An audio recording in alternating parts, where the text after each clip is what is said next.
Private companies को पैसा दिया गया है, कोई ऑडिट नहीं होता, कोई सब्सिडी नहीं होती। डीबीटी की डायरेक्ट बेनिफिट कंज्यूमर्स को मिलना चाहिए, हम मांग करते हैं।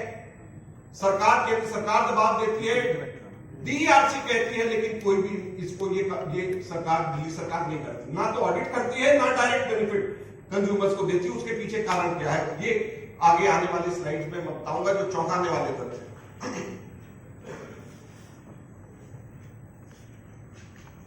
ये केजरीवाल सरकार का मैनिफेस्टो है 2015 का।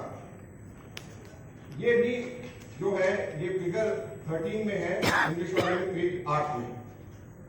इसमें इन्होंने ये कहा है कि हम सब्सिडी देंगे, लेकिन हम प्राइवेट कंपनीज को नहीं देंगे। अपने मैनिफेस्टो में कह रहे हैं 2015 कि हम प्राइवेट कंपनीज को सब्सिडी नहीं देंगे, हम अपनी सरकारी कंपनी ट्रांसको को सब्सिडी देंगे, हम प्राइवेट कंपनी को सब्सिडी नहीं देंगे। लिहाजा इन्हें भी मालूम है कि अंबानी की कंपनी को सब्सिडी देने का आंख बंद करके बगैर किसी ऑडिट के उसका क्या मतलब है। ये 2015 की उनकी थी, लेकिन उसके बाद में क्या हुआ, ये पूरा डिटेल है, हर साल वाइज कितनी सब्सिडी इन्होंने दिया है ये भी इसमें है। और अकेले पिछले साल 3090 करोड़ रुपए की सब्सिडी अकेले पिछले साल दिया है। टोटल 14,741 करोड़ की सब्सिडी, टोटल 14,731 करोड़ की सब्सिडी टोटल दिया है। अब कंज्यूमर्स को डायरेक्ट बेनिफिट क्यों नहीं दे रहे हैं? मेरा मानना यह है कि अगर इतना ही पैसा, अगर डायरेक्ट बेनिफिट ट्रांसफर सीधे सीधे कंज्यूमर्स के खातों में किया जाए तो 200 यूनिट नहीं 500 यूनिट हर एक कंज्यूमर को फ्री बिजली दिल्ली के अंदर मिल सकती है। इतना पैसा इसके अंदर है। तो हम सब्सिडी हटाने की बात नहीं कर रहे, हम ये कह रहे हैं कि अगर ये सब्सिडी सीधे लोगों के खातों में डाली जाए तो 200 यूनिट फ्री नहीं 500 यूनिट फ्री दिल्ली के अंदर मिलेगी। और ये अभी आगे मैं बताऊंगा कि क्यों, कैसे मैं इस फिगर पे पहुंचा हूं। 19 फरवरी 2018 को डीआरसी ने भी चिट्ठी लिख करके दिल्ली सरकार को ये कहा है, और इसकी भी कॉपी मैंने इसके अंदर लगाई है। और ये फिगर नंबर 16 में है, पेज नंबर 10 में, जिसमें डीआरसी ने लिखा है ये ऑडिट करने बगैर ये पैसा दिया गया है, अभी तक के ऑडिट नहीं हुआ है। अगर ये भ्रष्टाचार नहीं है तो क्या? इन कंपनीज के अंदर डायरेक्टर दिल्ली सरकार का कौन बना है?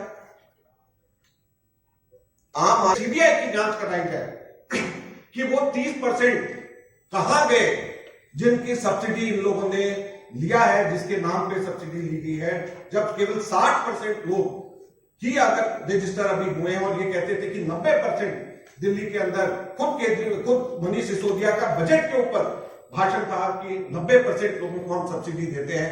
90% को सब्सिडी आप देते हो, अब जब रजिस्ट्रेशन की बात आई तो केवल 60% लोगों ने कराया। तो ये हिंदुस्तान के अंदर इतना बड़ा स्कैम इन लोगों ने प्राइवेट कंपनीज को अनऑडिटेड पैसे देते हुआ, क्या इससे बड़ा भ्रष्टाचार का कोई इवेंट नहीं हो सकता? ने डायरेक्टर बनाया है अपनी ही पार्टी के ट्रेजरर एनडी गुप्ता के बेटे नवीन गुप्ता को बीएसीएस का ट्रेजरर बनाया है। अगर ये कंफ्लिक्ट ऑफ इंटरेस्ट नहीं है, अगर ये हितों का टकराव नहीं है, तो क्या है?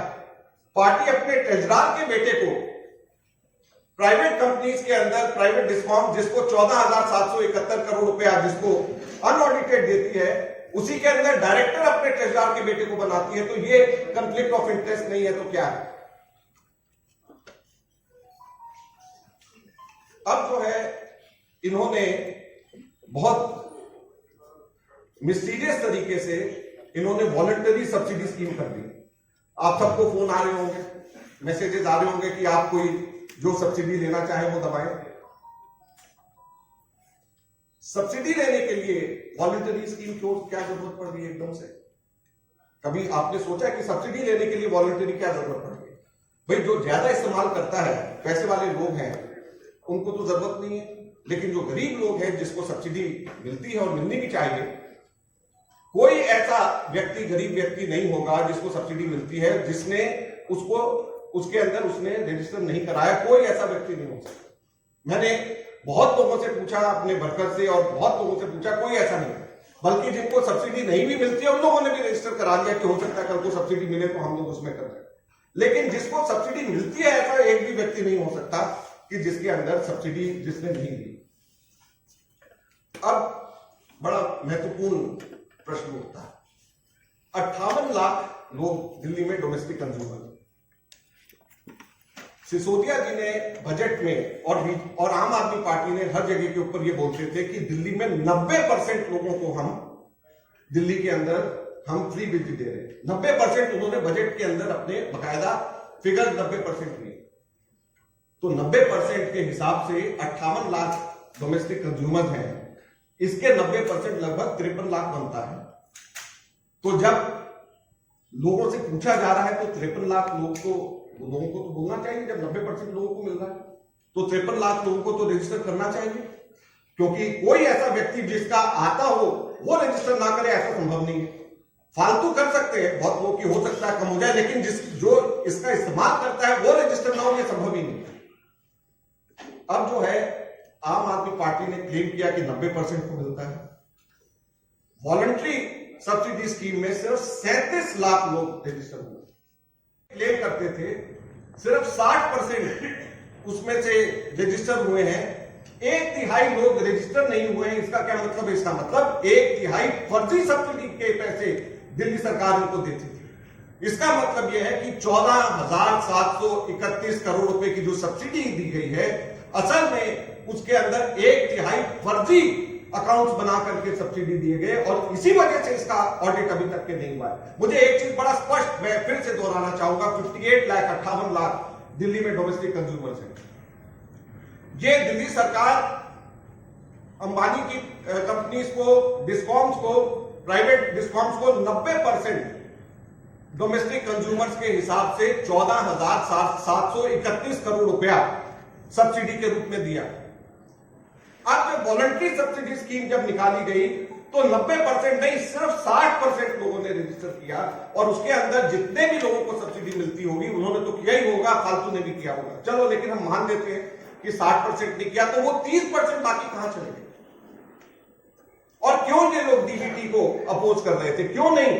आरटीआई मैंने लगाया 2019 में, यहीं से मैंने प्रेस कॉन्फ्रेंस करी थी इसी जगह से, और मैंने मांग करी थी कि इनको डीबीटी करके इनको दिया जाए और 500 यूनिट हो जाएंगे। डीबीटी जो अभी आने वाली है उसको ध्यान में रख करके इन्होंने वीएसएस जो वॉलंटरी सब्सिडी स्कीम निकाली है, इसका तो यही मतलब निकलता है कि इनको पता है कि केंद्र सरकार ने डीबीटी अनाउंस कर दिया, डीबीटी होना ही है, तो उस वक्त पता चलेगा कि एक्चुअल कितने हैं। तो इसलिए इसको अभी वीएसएस कर दिया जाए ताकि ये कहा जा सके कि हमने तो स्कीम निकाली, और दिल्ली के अंदर 30% लोग बहुत ही कट्टर ईमानदार हैं जिन्होंने कहा कि हम 800 रुपया महीने का नहीं देना चाहते।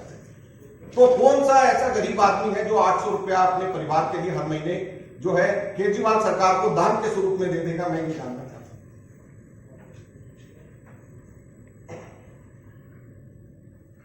अब इतना बड़ा डिफरेंस इंडस्ट्री और कंज्यूमर और दूसरी कैटेगरी में आ गया है, और इतनी सब्सिडी डोमेस्टिक में दे रहे हैं, तो उसमें अनऑडिटेड और बगैर चेक करी प्राइवेट कंपनीज ने क्या करना शुरू कर दिया है?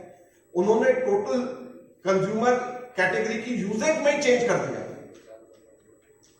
डोमेस्टिक कंजम्पशन ये कहते हैं 2015 से में 38.25% था, अब बढ़ करके 58.74% हो गया। जब जिसमें सब्सिडी मिल रही है उसका कंजम्पशन बढ़ा दिया।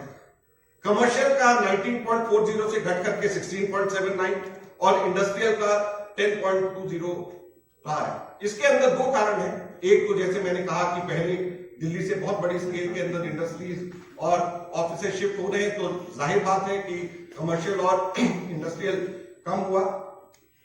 लेकिन इसके साथ में यह भी एक कारण है कि जितनी सब्सिडी डोमेस्टिक के अंदर बढ़ रही है, ये अपनी कैटेगराइजेशन चेंज, क्योंकि कोई चेक नहीं है, कोई ऑडिट नहीं है। ये कंपनीज ये कह देती हैं कि हमारे 1 लाख मिलियन यूनिट टोटल इस्तेमाल में से 50,000 मिलियन यूनिट डोमेस्टिक में गया, तो आंख बंद करके उसको मान दिया जाता है, उसके हिसाब से सब्सिडी दे दिया।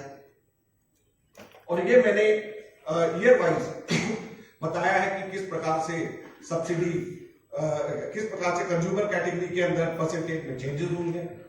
और ये लास्ट स्लाइड है जिसमें मिलियन यूनिट्स किस प्रकार से कंज्यूमर कैटेगरी के अंदर चेंजेस हुई हैं ओवर द ईयर्स ये इसने दिखाया।